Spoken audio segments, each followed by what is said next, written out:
Hello students, welcome to Lord's English coaching classes. Today I am giving you the summary of the poem The Tree. So let's start. The Trees is composed by Adrian Rich.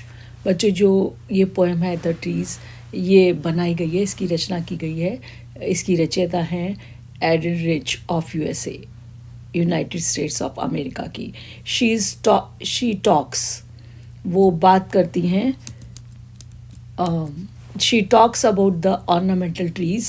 ये बात कर रही हैं इसमें उन सजावटी पेड़ों की, उन पेड़ों की जिनको के ला कर के सजा दिया गया है, जो कैद के रूप में इम्प्रिजन्ड इन सिटी हाउसेस, जिनको सिटी के शहरों के घरों में कैद कर लिया गया है. While the forest trees are cut, और उसके जगह उसके विपरीत जो फॉरेस्ट के ट्रीज़ हैं उनको काटा जा रहा है. So the trees have made a move in to the forest.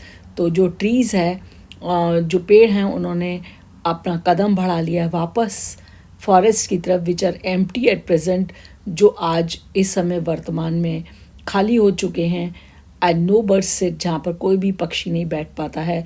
No insects can hide, कोई भी कीड़ा मकोड़ा अपने आप को शरण स्थली नहीं पा पाता, छिपा नहीं पाता.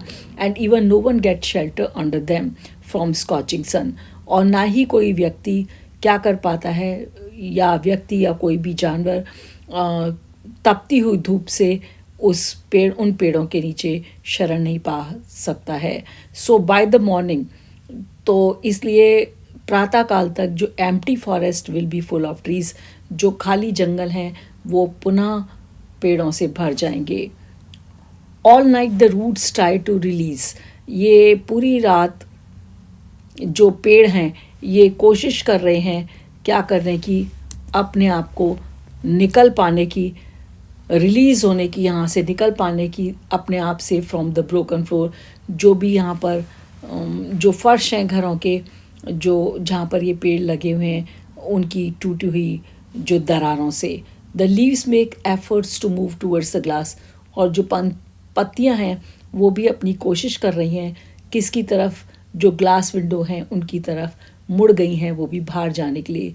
Small tick stiff with efforts and long congested branches, और जो स्मॉल जो छोटी छोटी जो ट्विग्स हैं, टहनियाँ हैं, वो भी हार्ड हो गई हैं, चिपक गई हैं, उन्होंने अपनी कोशिश की है. एंड लॉन्ग कंजेस्टेड ब्रांचेस, और जो बड़ी बड़ी जो लॉन्ग जो घनी सटी हुई ब्रांचेस हैं, ट्राइंग टू ब्रेक, वो कोशिश कर रही हैं तोड़ने की अपने बैरियर को. And come under the roof, और वो ज़मीन के नीचे से, and come under the roof, और वो रूफ के नीचे से छत को फाड़ करके निकलने की कोशिश कर रही हैं. They are as newly released patients, वो ऐसा प्रतीत हो रहा है जैसे एकदम अभी अभी पेशेंट्स को छोड़ दिया गया है हॉस्पिटल से, who just move to get the door, और वो कंफ्यूज्ड स्थिति में हैं कि, और वो जल्दी से मूव कर रहे हैं कि किसी तरीके से दरवाजे से हॉस्पिटल के बाहर निकला जाए. द पोएटेस इन द वरांडा, और जो पोएटेस है अभी बरामदे में बैठी हुई है, बिजी इन राइटिंग लेटर्स, जो व्यस्त है पत्रों को लिखने में. In which she has not mentioned the move of the forest, परंतु उसने अपने इन लेटर्स में इन फॉरेस्ट के, इन जंगलों के बारे में नहीं लिखा है जो मूव कर चुके हैं फ्रॉम द हाउस, घरों से फॉरेस्ट की ओर. The full moon of light night is visible in the sky, और इस समय आकाश में खुला हुआ पूरा मून, फुल मून को देखा जा सकता है, वो दृष्टिगत हो रहा है. The smell of the leaves and the lichen entering into the room, और जो स्मेल है पत्तियों की और जो सीलन से जो लाइकन उग जाते हैं उनकी जो स्मेल है वो प्रवेश कर रही है कमरे में.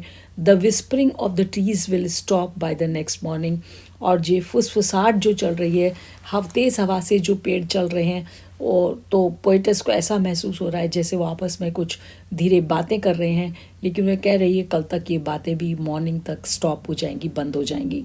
शी फील्स, वो ऐसा महसूस करती है, the sound of broken glass, कि जैसे कोई शीशा चटक रहा है.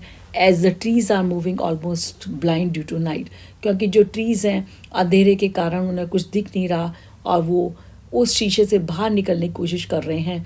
And the winds rush to meet them, और जो हवाएं हैं वो कोशिश कर रही हैं उनसे मिलने की। The moon is broken like a mirror as the sun light falls on the tree. जैसे ही क्या होता है, जो द मून, जो फुल मून दिखाई दे रहा था रात को, लेकिन अब वो मॉर्निंग में क्या हो रहा है, सनलाइट आने से ब्रोकन लाइक ए मिरर, उसकी जो परछाई पड़ रही है ऐसे पर, उसके पर जो शेड आ रहा है पत्तियों के ऊपर, धूप आ रही है, झिलमिलाती हुई पत्ती हिल रही है, उसे ऐसा महसूस हो रहा है जैसे कि ब्रोकन लाइक ए मिरर, वो टूटे, जो मून है वो टूटे हुए कांच के समान है, टुकड़ों के समान है। As the sunlight falls on the tree, जैसे कि सनलाइट जो गिर रही है पेड़ों के ऊपर, and gives a view as mirror are stuffed into the crown of tallest oak. और जो ये बीच बीच में झलकती हुई जो सूर्य का प्रकाश है पेड़ के ऊपर, ऐसे लग रहा है जैसे कि मानो कि कांच जड़ दिए गए हों जो लंबा, सबसे लंबा ओक का पेड़ है उसके क्राउन में। So thank you being with me, bye bye.